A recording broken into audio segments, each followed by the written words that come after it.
Thank you all for joining us today. For those of you who don't know me, my name is Kiran Pasricha, and I'm with the Ananta Aspen Center.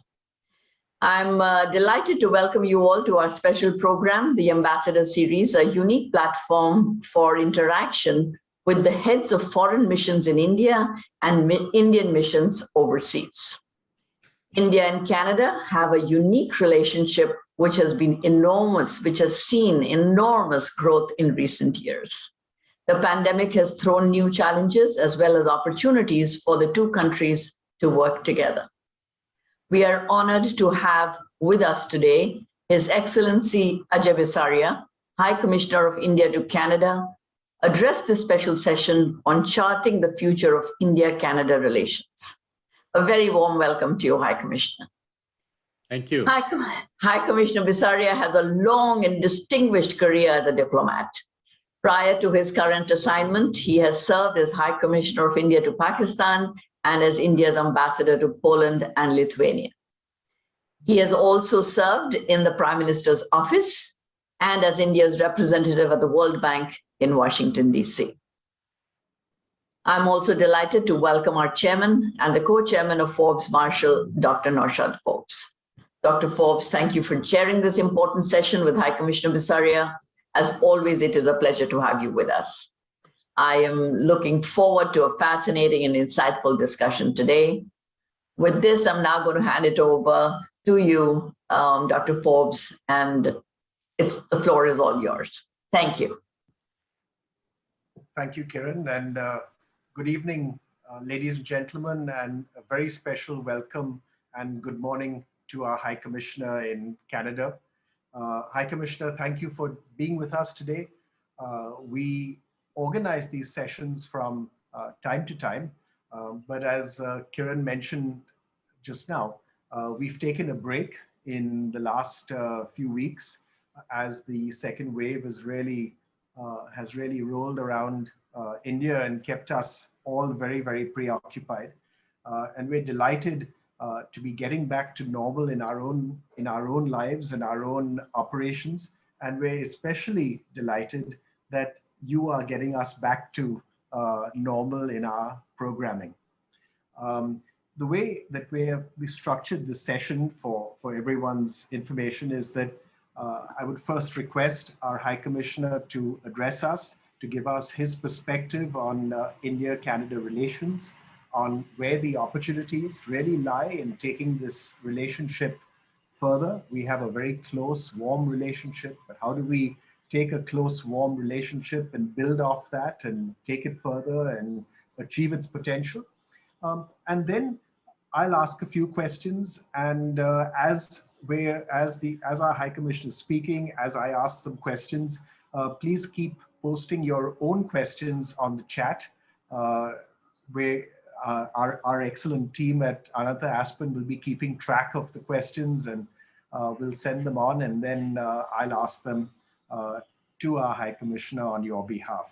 So roughly 3 segments, starting with hearing our High Commissioner's perspectives and his thoughts on how he sees this relationship and where he sees this relationship going. So over to you, High Commissioner. And again, it's a great pleasure to have you with us this evening in India and morning in Canada. Thank you.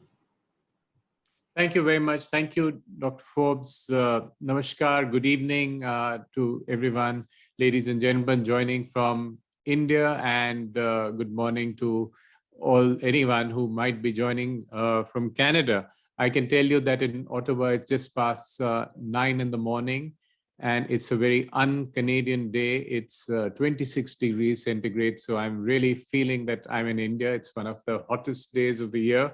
As hot as it gets. There are heat advisories and warnings in Canada about not wandering out too much because it could be 26 or 27 degrees. So I think that is something that often amuses us in India, but for Canada, this is a serious heat wave that we are in. But thank you very much to the Ananta Aspen Center for convening this very focused discussion on India-Canada relations. And thank you in particular to my friend, CEO Kiran Pasricha ji, and of course, Chairman Dr. Naushad Forbes for joining us for making this possible.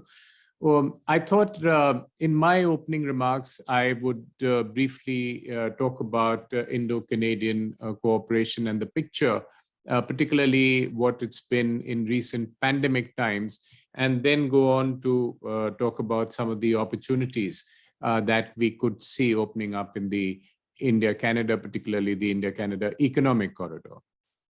So certainly this is a very well-timed session as we get out of the ravages of this brutal second wave in India, and move towards a cautious unlocking process. We have a similar process going on in Canada. It varies from province to province, but we are seeing an unlocking after the third wave in Canada is seen to be ebbing. So it's a good time to transition from conversation about lives to conversations about livelihoods, to talk about from the public health crisis to move on to talk about the economic underlying crisis that we need to address now. I think if we look at the pandemic, the main weapon that we have in India, Canada, and across the world is the vaccine. And India, of course, as we know, is in the middle of the largest vaccination drive in the world, with 235 million vaccines being delivered or administered into arms of Indians. And Canada is moving at a similarly high pace. It's more than 26 million vaccines into the arms of Canadians. But given the population of 38 million, that means that more than 62% have had at least one vaccine. So for us in this corridor over the last year or so, the public health crisis, of course, has been our primary preoccupation, and much of the conversation has been about this. What we saw last week was an important milestone in this cooperation. In that there was talk of a joint Indo-Canadian vaccine being developed. So a company called Providence Therapeutics in Calgary has collaborated in the vaccine capital of the world, that is Hyderabad, with a company called Biological E, to jointly develop a vaccine which is now in phase 3 trials in India, which is being also registered and applied for in Canada. And the government of India and the Ministry of Health have already reserved 300 million of the vaccines that this company, this collaboration will produce for use in India. So I think this really speaks to the kind of collaboration we have with this country, which really has been going on at an accelerated pace from March 2020. The leaders have engaged very closely. The two prime ministers have spoken at least thrice, discussed the pandemic in different fora.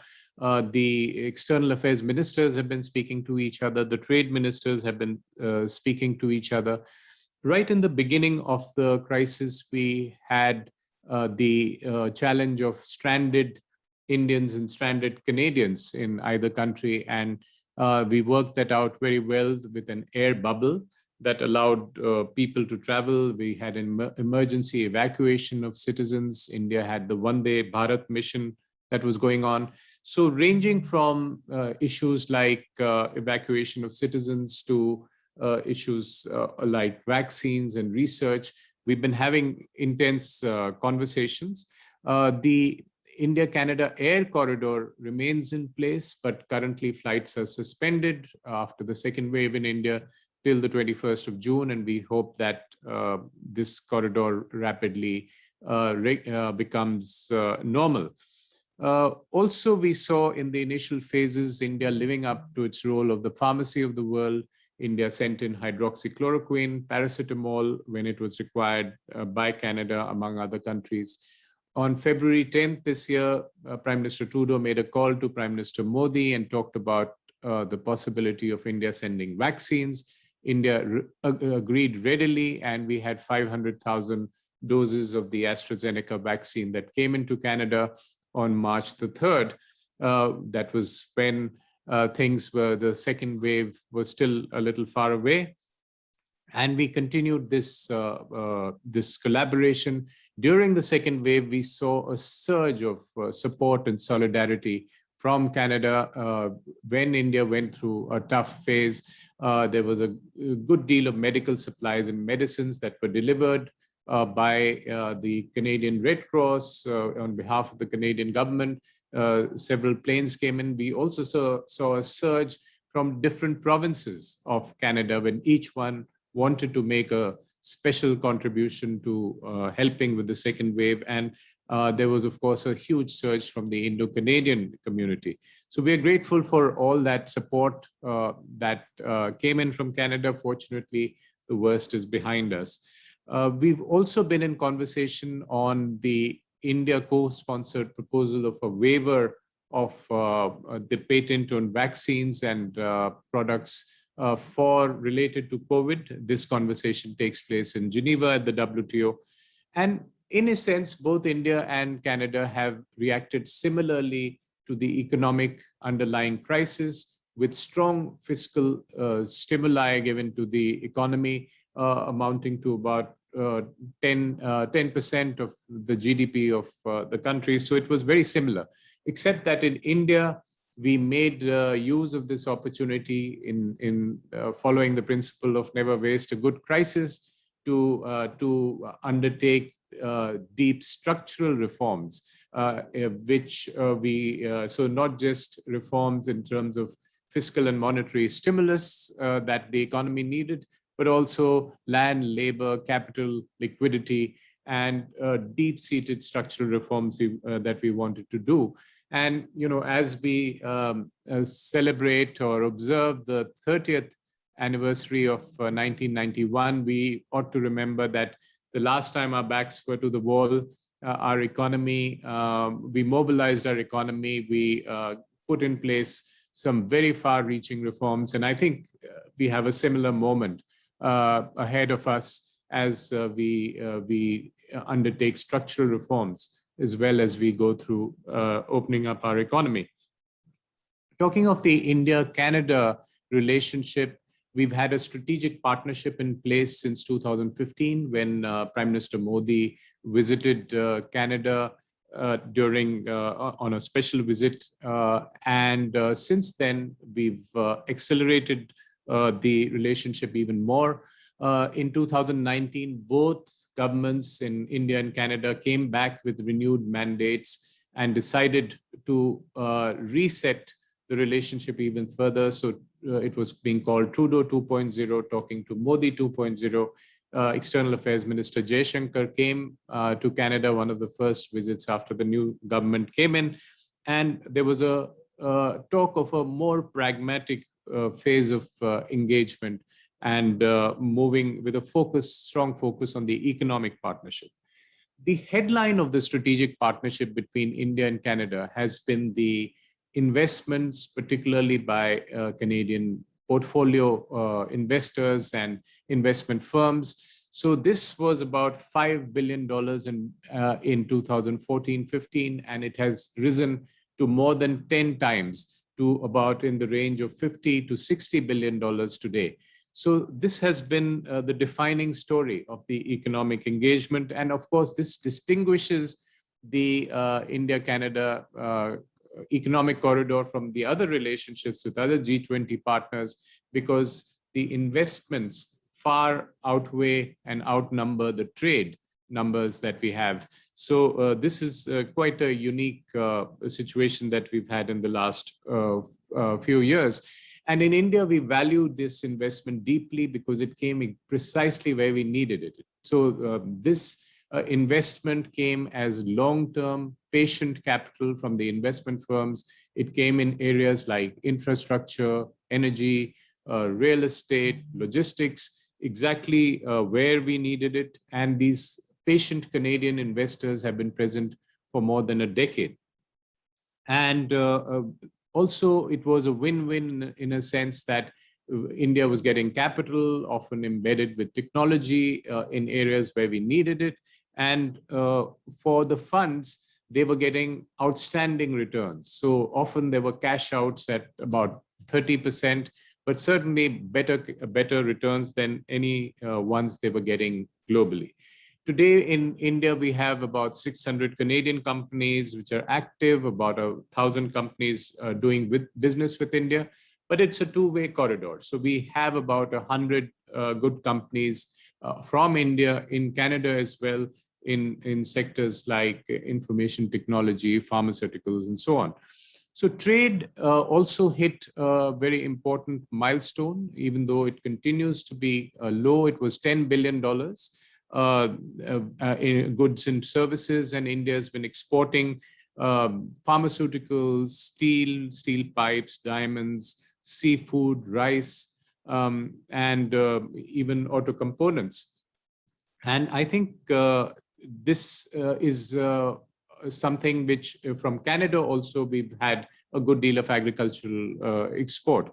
So the economic exchange has been strong. And if you total up the investments, the trade, and the spend, the remittances, and the spend by tourists, for instance, we have an economic exchange with a country of 38 million people of over $100 billion. And that is, I think, very promising, because as India powers its way to our ambition of being a $5 trillion economy and $10 trillion economy, we feel this will, the Canadian engagement will disproportionately be rising, and we are hoping that it becomes some 3 to 4 times that much by the end of this decade. We're also having conversations with Canada on a comprehensive economic partnership agreement, and we are talking of an early harvest agreement. We've been at this conversation for a while, but now we have a new pragmatic phase where we are trying to do the doable, have an early harvest as a building block towards a more ambitious agreement. We also have a conversation going on about an investment protection agreement. So we hope that both these will be, documents will be available and give a special depth to the economic partnership. One very special feature of the India-Canada partnership is, of course, the Indo-Canadians and the large number of them here. We have more than 1.6 million Indo-Canadians, and they give a special meaning and a special ballast to the relationship in multiple ways. So, for instance, we are really proud of the success these Indo-Canadian heritage Canadians have had in every conceivable sector, whether it's politics, whether it's business, economics, academia, in science, and of course the number of students coming in who are converting into citizens very soon. So today we have 22 members of parliament with an Indo-Canadian heritage, 3 cabinet ministers with an Indo-Canadian heritage, a large number of doctors in provinces who are handling the current pandemic happen to be those who've come from India, and in academia and in universities, we have a large number of people of Indo-Canadian heritage teaching. So this becomes a natural resource, and particularly in the corporate world, it becomes a natural organic linkage to push this relationship forward. When we look at some of the numbers of last year, we had a very fine year in terms of FDI in India of over $80 billion in 2020. That was a record. Much of it came from Canada, even at a time when global FDI was diminishing, and there was a growth in the Indian FDI numbers, and particularly led by the digital numbers. So the largest investor globally in India today now happens to be a Canadian company, and that is Brookfield, which has a portfolio of close to $20 billion, counting the acquisitions and investments it has made last year in the Reliance Telecom Towers project. Also, Brookfield happens to be the largest private equity investor in India. It has a huge appetite for risk. It's in areas where we need the capital, but in areas where often where the risks are high. The first unicorn coming out of India in 2021, again has a Canadian footprint, Canadian handprint on it. This is the Digit Insurance, which came with a valuation of more than $2 billion.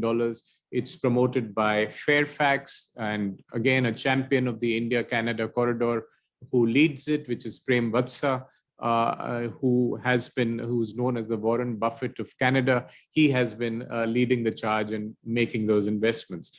So Canada is very much upfront there, voting with its feet in the future of the Indian economy. As we see global supply chains shifting, Canada and several Canadian companies are thinking of a China plus policy when they are in China, or an India approach when they are looking at manufacturing and investments. If you just look at the investment firm space, the 8 major investment firms and pension funds are in India. They together have assets under management of more than $1 trillion. And together they have put in $50 million. And we are confident that this number by 2025 will be $100 billion. So that growth is going to be a huge one. The future certainly lies in the startup sector, the startup space, where we are talking of the Indian economy now being driven by 100 unicorns, or whatever the number is. The Credit Suisse report said $240 billion is the valuation, the market cap of these 100 unicorns. But the short point is that these are companies which are new businesses, not old wealth, which are propelling India's growth. And this becomes a natural sort of target for Canadian companies to invest in, to work with, to bring in innovation and technology and capital to work with. So what is the big picture looking like? I think in the India-Canada economic corridor, there's a great deal of synergy. There is a flow of finance, of capital, of technology from Canada to India. And there's a flow from India to Canada of very high quality human capital. Apart from the IT and the pharma majors, which are bringing in technology and a great deal of talent to Canada. The sense is that we want the economic relationship now to be driving the political relationship. In the past, we've had some concerns about security, often disproportionate issues were tried to define the relationship. But now we feel that with this economic relationship powering the political relationship, we can go to a much better space, because we are talking of 2 largest democracies of the world, one in terms of population, the other in terms of geography. And these are 2 democracies defined by similar values of democracy, pluralism, and diversity. And we have strong leadership contacts at every level. We have an excellent pipeline in place, or an excellent architecture in place of the sinews of this relationship, which is the agreements and the documents and the mechanisms in which we cooperate, the ministerial dialogues, the joint working groups. And what we are seeing now is a great deal of power from the corporate sectors on both sides to take this relationship even further. In a strategic sense, India is no longer sees Canada as an adjunct to the US, which was often the view of a sort of North American view of Canada, but as a distinct entity with a distinct relationship, notwithstanding the fact that Canada is part of the North American space and part of what they call the CUSMA, the Canada, US, Mexico agreement, what used to be called NAFTA.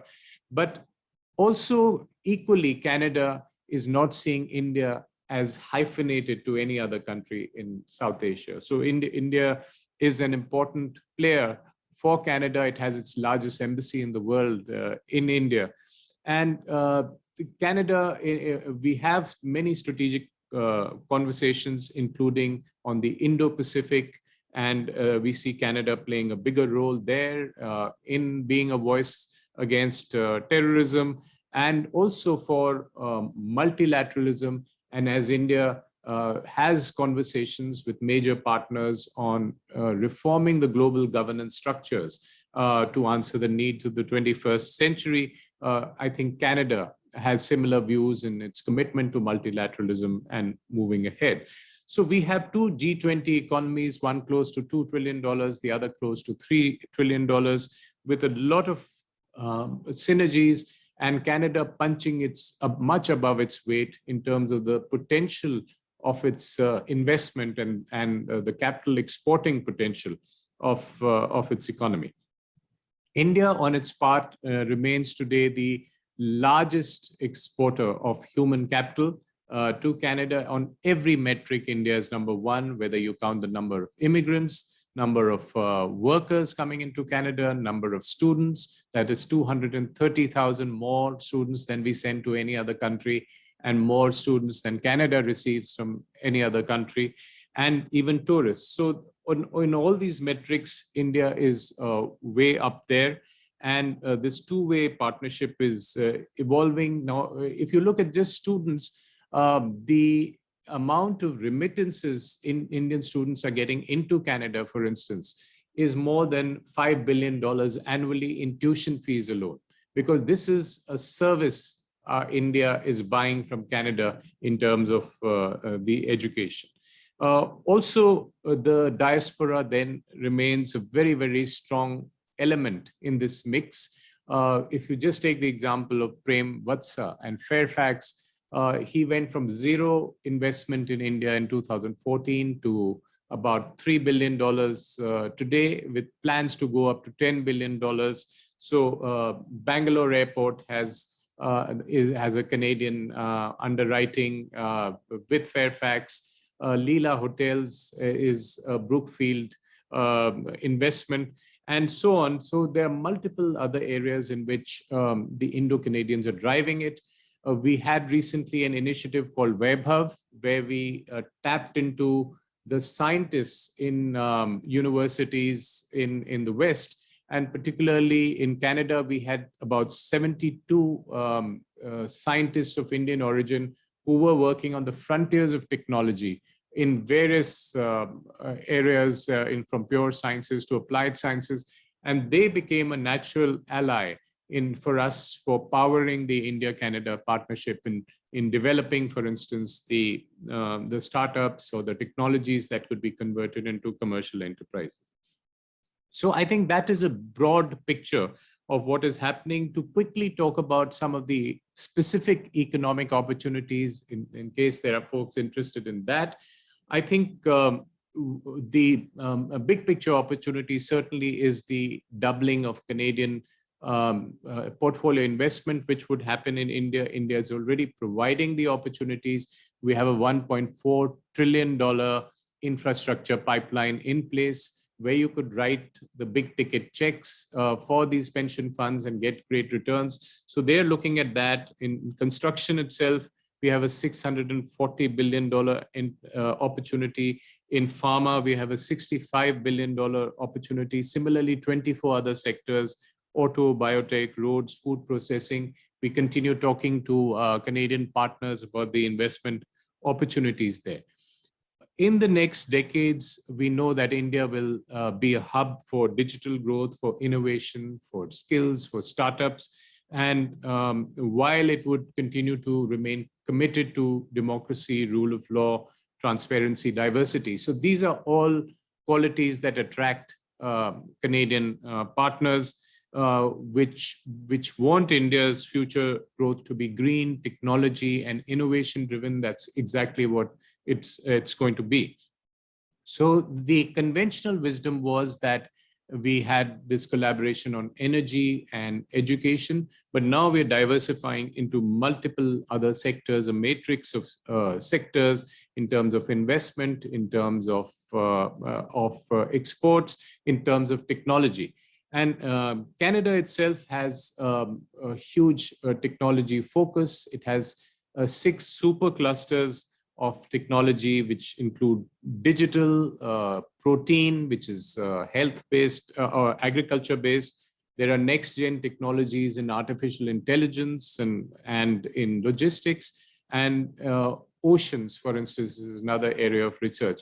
So all this provides a great ecosystem for startups. And both the startup ecosystems in both countries have now the opportunity to make a startup bridge, which can bring in the big investments to take the relationship forward.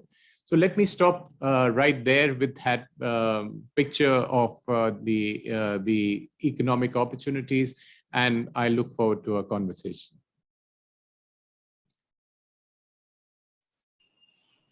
Thank you very much, High Commissioner. Thank you for your remarks, and I think thank you for especially reminding us. It's too often what tends to happen, because the US is this huge country and this huge economy, which captures everyone's imagination. It's very easy to, I think, almost take for granted the two countries on either side of the US, and especially Canada, because everyone kind of says, well, Canada is, just a colder US. It's somehow hyphenated excessively, I think, in a lot of mind space.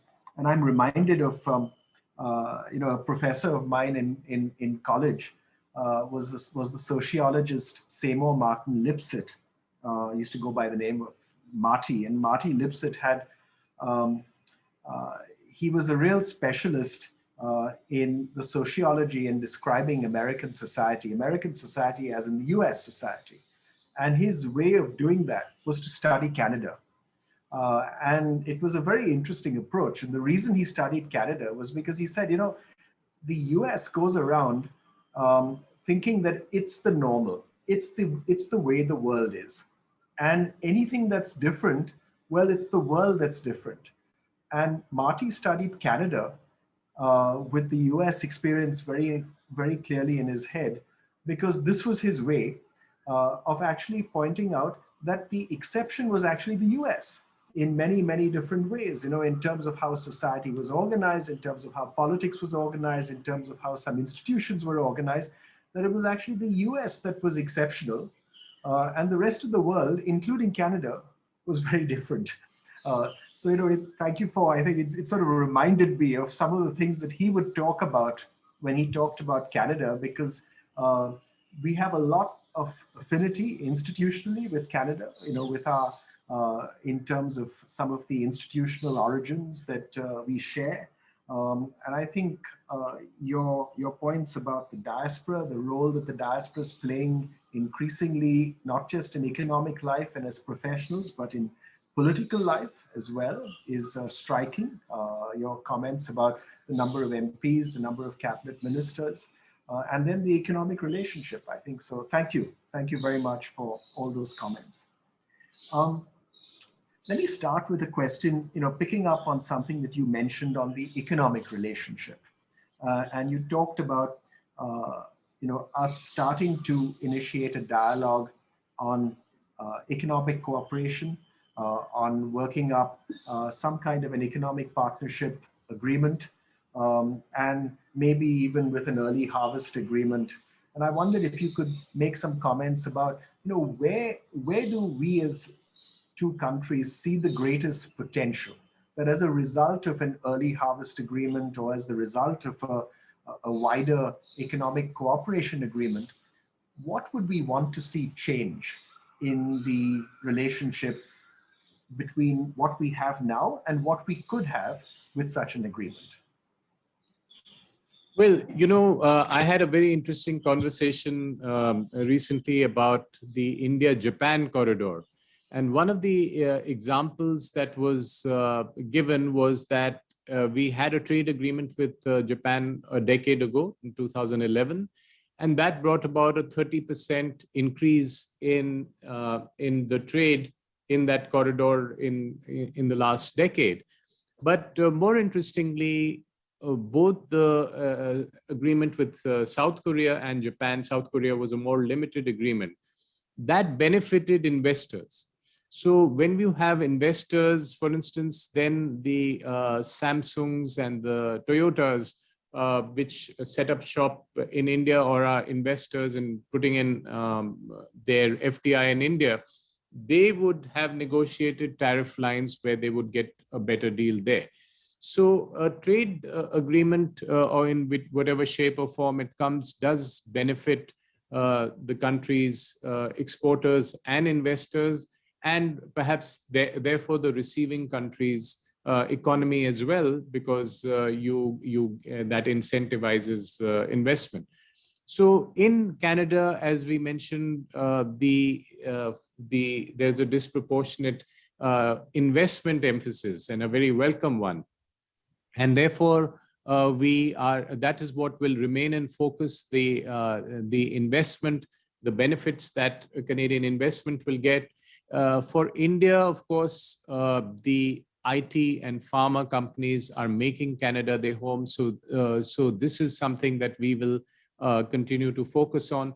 But in a conversation about the gives and takes of a trade pact that we will have, we would be looking at some of the tariff lines. And what I'm told is that of much of the trade between countries compared to the thousands of tariff lines that exist are in about a few, just about 100 tariff lines.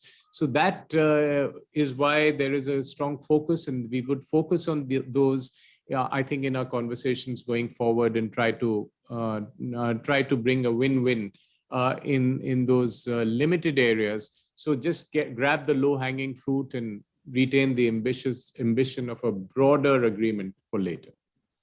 Thank you. I couldn't agree more. I think the potential for complementary interests is huge with Canada, because Canada is so resource rich, and we are so human capital rich, and I think the complementary interests far outweigh any relatively small areas of overlap in our economic interests. So yes, good luck with the agreement as it evolves. Probably your biggest challenge will be to get enough priority here in India, because we're now starting down this road with the EU. We're talking with the US.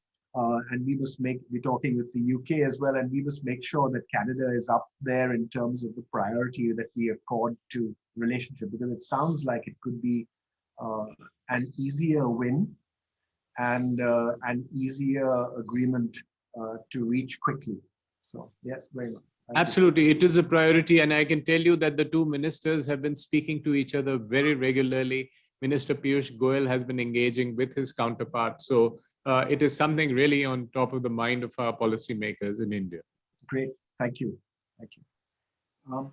I wonder, if I could turn to, at present, we're talking as the G7 is underway in Cornwall in the UK.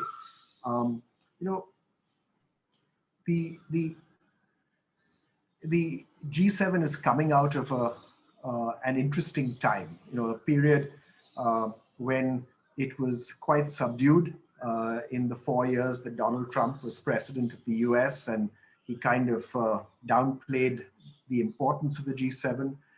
He had a somewhat, I would say, up and down, if not strained, but up and down relationship with the Prime Minister of Canada as well. And I think the return of the US to multilateral institutions has been extremely welcome. And I just wondered, what has Prime Minister Trudeau gone to Cornwall? Has he gone there with an ask or with an expectation of the G7? And we will, as a country, also be at the G7 meeting as an invitee. Any thoughts on what outcome we're looking for, what outcome we seek from this new opportunity of engagement? Well, I think firstly, it's important that India is on this high table, having a conversation with these G7 countries and G7 economies on multiple issues, including the economic recovery, including climate change. And I think it's important to have these conversations. And India itself is in an important role at this point of time, because in a global sense, because as we look at this pandemic and get out of its ravages, we are, as particularly as the major economies, looking at the economic crisis, which must next be addressed, not just as nation states, but as a collective, because India can be an economy with its projected growth of about 10% powering the global economy, but we need to have most of the major economies working together in powering the global economy. So I think the important thing is that India is going to be having these conversations at this forum, including with Canada, and also in the coming months and years, India is, of course, in the Security Council already, having those conversations and important ones at the Security Council, at the UN. But now we also prepare ourselves for our role as G20 chair, which we take in 2023. So that is the point of time where we need to be having a strong agenda and defining some of the global agendas as we move forward. So I think both Canada and India are strongly committed to multilateralism, plurilateralism. And we have a lot of conversations with Canada on many of these issues.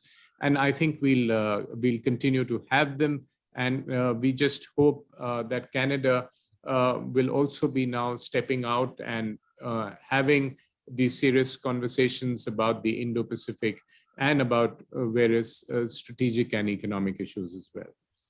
You know, I've long been a believer in like-minded countries coming together and that believe in multilateral institutions, that believe in a rules-based international order, in really giving multilateral institutions their heft by their support. You know, whether those institutions are the WHO or WTO or UN or any of the multilateral institutions. And even, you know, and it used to always be a great frustration to me that we were always hostage to who got elected in the US. Not just we, India, we, the world. You know, because if the US was behind multilateral institutions, everyone was fine. If the US was obstructive with multilateral institutions, everyone suffered. And I've always had this belief that, you know, countries like Canada, Australia, India, Germany, Japan, South Korea, Indonesia, you know, we should be getting together and saying, look, you know, we believe in multilateral institutions, we believe in a rules-based international order, and regardless of what anyone else does or doesn't do, these are the principles that we will follow. And I would love a reaction, but you don't have to react to that. It's just a thought. Absolutely. You know, I agree with you, because India has been making this point for quite a bit, that we need multilateralism. We have been one of the greatest beneficiaries over the last 3 decades of multilateralism and globalization. And the point we've been making is we need reformed governance structures at the global level. And this pandemic has pointed that out in multiple ways, that we need to have conversations about reforming our global governance structures. And I think that is exactly what we need: issue-based discussions with multiple global partners, and issue-based alliances or plurilaterals or whatever you call them, to have these conversations, and so that they ultimately become the building blocks for a better overarching structure that we put in place. Thank you. Thank you. Let me ask one more question, and then I'll take a couple of the questions that have been coming in. which has to do really with our diaspora and in Canada. And I think your numbers were striking. 1.6 million Indo-Canadians out of a population of 38 million. That's a significant. That's 5%. 22 MPs, 3 cabinet ministers, and of course the very strong presence that people of Indian origin have as professionals in Canada across across sectors. And I just wondered if you had thoughts of how we could take more advantage of this in terms of building the economic relationship between us, in terms of the investment relationship. I think you mentioned the example of Prem Vatsa and his very extensive investments in India. But if we talk about the wider economic relationship, if we talk about potential for people-to-people contact, potential for tourism, potential for collaboration in areas of foreign policy. Any thoughts on how the diaspora could be a foundation, one of the foundational pieces of an even richer relationship? Absolutely. I think that's a very valid point, and one which, as diplomats on the ground, we are very acutely aware of this. But I would say, as an overarching point, that there is a good case for a strong partnership between India and Canada as two G20 economies, two democracies, regardless of the Indo-Canadian diaspora. So there is a strong case. What adds an extra X factor for us for promoting the relationship, as well as for managing the mechanics of pushing it forward, is the power provided by this Indo-Canadian diaspora, which is mostly dedicated to a much better relationship in the India-Canada corridor. And I think we are having these conversations, and it's very important. We feel, for instance, the Indo-Canadian MPs have a special interest in pushing forward the relationship with India. Apart from the members of parliament at this federal level, we have multiple ministers and members of provincial parliaments who are our go-to people when we discuss anything with the governments of these provinces or these countries. Now, separately, in terms of economic actors, they obviously have a soft spot for India. We cited the example of Prem Vatsa, but multiply this with multiple others who are maybe professionals working with a large organization, which are including all the pension funds, which are looking at India seriously. So I've been having conversations with professionals like chartered accountants of Indian origin, IIM alumni. I am alumnus myself from IIM Calcutta, and we have a large group of IIM alumni here, the IIT alumni, doctors, and so on. So they become a natural kind of catchment of stakeholders who want a much better, more powerful relationship with India and become advocates on both sides. They are well connected to India, but they also happen to have great connections here. So I think you're very right. This diaspora is something we tend to leverage in improving this partnership, which has a lot of arguments to take it forward, often by itself, but powered by this diaspora, we get stronger arguments to go ahead. Thank you. Yes, I think it's an overwhelmingly a great asset that we have. And sometimes there is one of the questions was around we have some noise in the relationship. Whenever you have a very diverse democratic country as Canada is, and as we are, you will have noise. And I think it's always important to distinguish between noise and trends, and what actually matters, what's the broader picture, as opposed to isolated incidents over the farm protests and so on that I think we have to sort of say, yeah, okay, some of that's going to happen. let's get on with the relationship. So it's the way to see it. There's a question on a topic that I do not know anything about. So let me ask you. It says, could you evaluate the current status of Arctic cooperation between India and Canada? I mean, presumably we have a relationship for Arctic cooperation. I don't know. So, but let me ask you that because it will be of great interest.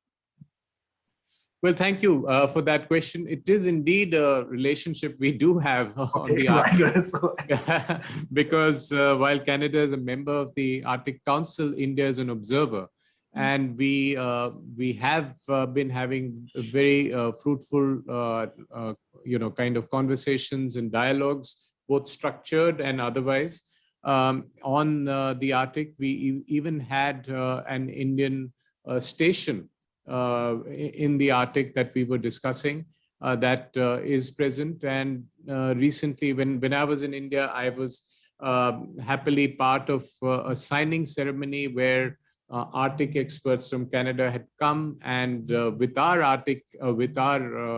experts on science and technology, particularly on expeditions and scientific expeditions that we've been launching. We have projects for joint research.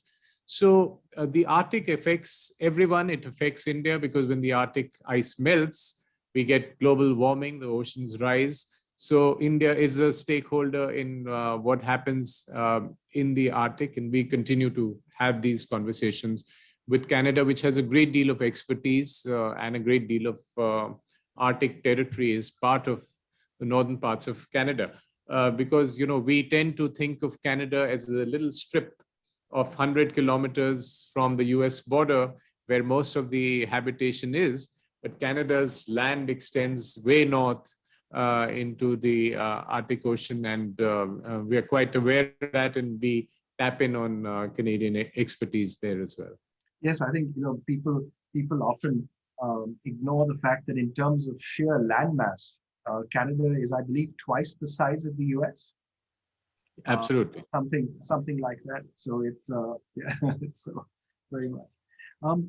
There's a question on renewable energy. We know Canada, of course, for its richness in the oil and gas industry, but Canada is also a big player in renewable energy. There are many leading Canadian companies, I think, and there's a question about potential for cooperation, collaboration in the area of renewable energy.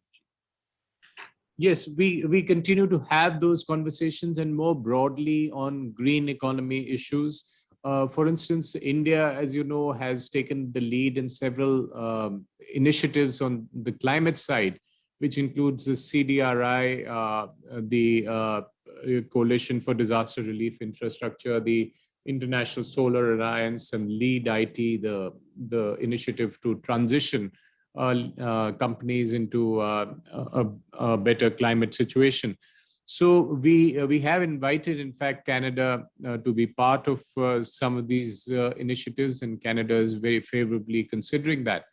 But on the renewable energy itself, I would point to the investments. For instance, one of the largest Canadian pension fund, CDPQ, based in Delhi, from a case which is from a Montreal-based, Quebec-based fund. They are investing a lot into renewables. And there's a company, Azure, where a great deal of investment has come from CDPQ, and that is into renewable and solar energy. Canada's labs are also developing these technologies, and there is talk of some startups which may make use of these. And interestingly, when Canadian funds talk of investments, they are talking of investments also guided by ESG, the environmental and social and governance factors, and that also privileges renewable energy in multiple ways. So I think there is a great deal of cooperation going on in these sectors, including in the scientific and research space. Thank you. the last area that I thought we could come to is actually around higher education collaboration, science and technology collaboration, innovation collaboration. Um, many years ago, I mean, the IDRC, I imagine IDRC still exists, but the International Development Research Center of Canada had a project, a really interesting project that was headquartered here in Pune to working on the quality of Indian higher education. And they were working with Indian engineering colleges and trying to see how they could help with collaborations with Canadian institutions to enhance education exchange, education quality. And that was a time that we made a trip actually at the time, and we looked at the Canadian higher education system, and it was striking how not only deep it is, but how wide it is. That it's a system where you have several great universities, but that's just the top of the pyramid in a sense. You then have a base of many excellent community colleges, and if I remember right, Canada for many years had the highest proportion of students who had a tertiary education, who were college educated. I think it was the highest in the world for many years. I don't know if it still is, but for many years it was the highest in the world. It was even higher than the US and South Korea and countries like that. I just wondered, is it possible to foster more of exchanges between, one of the big challenges in the Indian higher education system is we have a huge shortage of qualified faculty. Is it possible to foster greater exchanges, faculty development programs? We have a huge student body. We have 37 million students in higher education, which is about the population of Canada. It's a huge sector here, and we have great need to enhance quality across the system. Collaborations with the Canadian higher education system could be, I think, of great interest to many institutions in India, both some of our leading universities and some of our smaller colleges, both public and private. There should be lots of scope. And then I'll just add a second completely different question, which is one of the ones that had come in, that the government of Maharashtra has a program where they're trying to foster sort of innovation clusters. And they're trying to develop these clusters with partner countries and partner institutions overseas. Would there be interest in something like that with a Canadian university or with the Canadian government? I mean, I doubt you can, answer the question just now, but maybe it's a point maybe to note, and we can always have the person who asked it write to you and explore that further. But generally in the area of higher education collaboration, exchanges of scientists, exchanges, you mentioned some of the VIBEF program, for example. How can we do more in this area? Certainly, I think that's a very important question, and it's a very important area of engagement on the India-Canada corridor. Because, apart from everything else, it is an education system of excellence in Canada, but we are stakeholders. We are consuming from this system because we are sending 230,000 students who are consuming this higher education. It's a win-win because many of them are staying back, becoming Canadian contributing citizens and entrepreneurs. But many of them are coming back having got this education. So I think it's a very important area of conversation. And because of these large number of students and the large number of Indo-Canadian faculty, there are some relationships that are organically developing with India, some collaborations that develop. But even at the institutional level, we have a lot of mechanics in place and a lot of vehicles in place For instance, we have a Shastri Indo-Canadian Institute. Yeah, one of the only kind of public institutions named after Shastri in an international way, because Lal Bahadur Shastri had come to India, to Canada in 1965, and he spoke at McGill University. And one professor went to him and he said, why don't we do something more? And unfortunately, Shastri passed away the next year, but in his memory, the Indian and Canadian government got together and made this education vehicle, which today has a large number of Indian universities and Canadian universities, and is fostering precisely the kind of partnerships that you talked about. It has a permanent secretariat in India and one in Canada. Many of the IITs are members. So a lot of innovation is also coming out of that. There is also something called IC Impacts Center, the Indo-Canadian, it's an accelerator for innovation at the University of British Columbia, again, led by an Indo-Canadian scientist, Dr. Nemi Bantia, who is pushing, which is, actually grounded some startups which are translating university-based research into commercial enterprises. So we have in place 4 or 5 university chairs, which we've sponsored with the help of the Indian Council of Cultural Relations, and that also gives a special meaning to this. So I think the education sector collaboration is important, and much of it goes organically because of the large numbers involved and because of the Indo-Canadian diaspora strengths, but it's something certainly to harness. On the second question on Maharashtra, we already have in place a very fine agreement between Maharashtra and the province of Quebec for collaboration. Many of the provinces have their representatives in India, including in Maharashtra. And I think there is a great deal of scope in having a conversation on this. I'll be happy if somebody sent me an email which we could have between, say, the super clusters, the technology clusters of Canada, which have $1 billion of investment, and getting them partners from, say, Maharashtra, where we could have a win-win kind of synergy between clusters on either side. So thank you. Thank you very much, High Commissioner. Thank you for your very valuable inputs to us, your responses to all of the questions. I know we could keep talking about many different areas. We couldn't be better represented in Canada, and we appreciate very much your spending time with us this evening, your morning in Canada, briefing us on the India-Canada relationship, on the potential, on the areas that we're exploring and deepening our relationship in.